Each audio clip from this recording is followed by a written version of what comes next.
Le village de Mbangos était silencieux sous le ciel lourd de nuages. Un vent étrange soufflait à travers les arbres ancestraux, portant avec lui un murmure que seul Nkaa semblait comprendre. Il se tenait à l'entrée de la caverne sacrée, l'endroit même où il avait eu sa première vision. Mais cette fois, une ombre plus sombre l'attendait.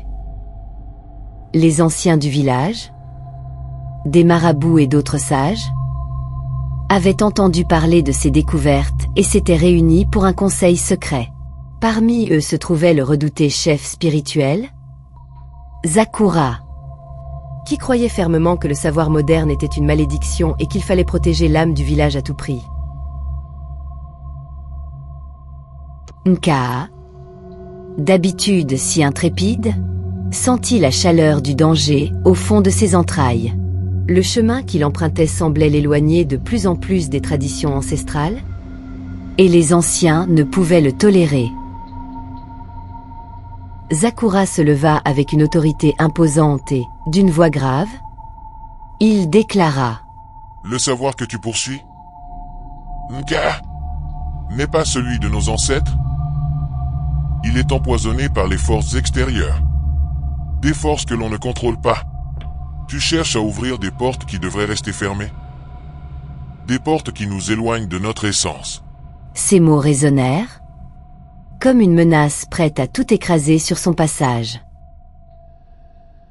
Alors que Nkaa tentait de défendre son désir d'apprendre, son cœur battait la chamade.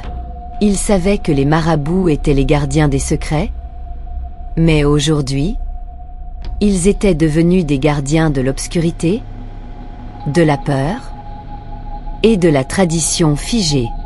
Il croyait que les nouvelles idées étaient un poison, une force corruptrice qui risquait d'anéantir leur lien avec les ancêtres.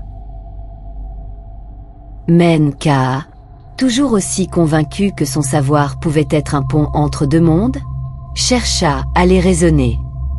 Nous pouvons évoluer sans oublier notre passé? La sagesse des anciens ne réside pas dans l'ignorance, mais dans la lumière de la vérité que nous découvrons. Dit-il d'une voix tremblante, mais pleine de conviction. Le silence qui suivit ces paroles fut plus lourd que la nuit elle-même. Les marabouts s'échangèrent des regards furtifs, comme si Nkaa venait de briser une règle sacrée. Puis, un des anciens, un homme aux cheveux blancs comme la neige, s'éloigna de l'ombre, ses pas lents et lourds résonnant dans l'air tendu. C'était Papa Gouchipé, le second du grand marabout Zakura. Il leva la main, un geste autoritaire, et s'adressa à Nkaa d'une voix glaciale. Tais-toi, petit microbe. Qui es-tu pour parler devant les anciens? Qui te donne ce courage? Les murmures des autres anciens se firent entendre, ponctués de soupirs et de regards désapprobateurs. Le père de Nkaa, Kombo, s'agita nerveusement, ses mains tremblant légèrement. Il était visiblement effrayé par l'audace de son fils, et son visage exprimait une inquiétude profonde. Tout à coup, il se tourna vers lui, son regard chargé de confusion et d'inquiétude. Nkaa, qui t'a appris à lire? Je ne te reconnais plus. Ces mots frappèrent l'air avec une voix inattendue, éveillant un murmure curieux parmi les anciens. Mais parmi eux, un regard se fit plus intense, celui du grand marabout, Zakura. Dans son cœur, une pensée étrange commença à germer. Est-ce que ce n'est pas l'esprit de Ndoa qui habite ce gène? Se demanda-t-il intérieurement, ses yeux fixant Nkaa, avec une suspicion grandissante. Il se souvenait des idéologies radicales de Ndoa, ce vieux fou qui avait voulu détruire l'ordre ancien avec ses idées parallèles. Une nouvelle vague de doute s'éleva en lui, mais il resta silencieux, attendant de voir jusqu'où irait cette rébellion. Le lendemain, alors que le village se réveillait sous un ciel voilé, Nkaa se retrouva une fois de plus sous le manguier, ses carnets étalés devant lui. Mais cette fois, quelque chose avait changé. La lumière de la bougie semblait plus vacillante, comme si les ombres elles-mêmes cherchaient à l'engloutir.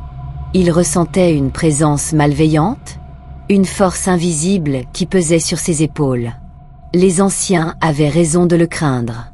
Mais une voix intérieure lui soufflait qu'il devait continuer, qu'il était le seul à pouvoir libérer cette connaissance cachée. La nuit suivante, Nkaa se rendit à la caverne, guidé par un sentiment étrange. À l'intérieur, l'air était lourd, presque tangible. Il se sentait attiré par une fissure dans la roche, un passage qu'il n'avait jamais vu auparavant. En le traversant, il se retrouva dans une chambre secrète, où des symboles ancestraux brillaient faiblement sur les murs. Là, dans un recoin sombre, il aperçut un objet étrange, un artefact scintillant qui semblait être la clé de tout ce qu'il cherchait. Mais au moment où il tendait la main pour le toucher, une voix éclatante retentit. Tu n'as pas le droit de t'approcher de ce savoir. C'était la voix d'Amara, l'ombre de son pouvoir, envahissant la caverne. Nkaa se tourna lentement, son cœur battant fort, prêt à affronter ce qui l'attendait. Mais dans ses yeux brûlait une détermination qu'il n'avait jamais ressentie auparavant. Il ne se laisserait pas intimider. Le savoir des anciens était son héritage aussi bien que celui de son peuple. Il devait le protéger, et peut-être, surtout, le partager. C'est alors qu'une vision éblouissante l'envahit. Un grand sage du passé, une figure imposante, surgit devant lui. Ce n'était pas Ndoa cette fois, mais une présence plus ancienne, plus profonde. L'entité murmura. Le monde des vivants et des ancêtres se confondent ici, et ce que tu choisis d'en faire sera la clé de ton destin. Nkaa comprit alors que le chemin qu'il suivait allait bien au-delà de ce qu'il avait imaginé, et que sa quête de vérité pourrait détruire ou sauver son village. La tension entre les marabouts et Nkaa n'avait jamais été aussi palpable. La nuit tombait, mais les ombres dans le village étaient plus longues et plus menaçantes que jamais. Alors que les forces de l'obscurité semblaient se liguer contre lui, Nkaa ressentait une étrange chaleur dans son cœur, une lueur d'espoir et de sagesse qui ne demandait qu'à éclater au grand jour. Mais pour cela, il devrait affronter des épreuves plus grandes, des ennemis plus puissants, et des secrets qui auraient dû rester enfouis dans les ténèbres de l'histoire. À suivre. Ne manquez pas le prochain épisode, l'Esprit du Sang.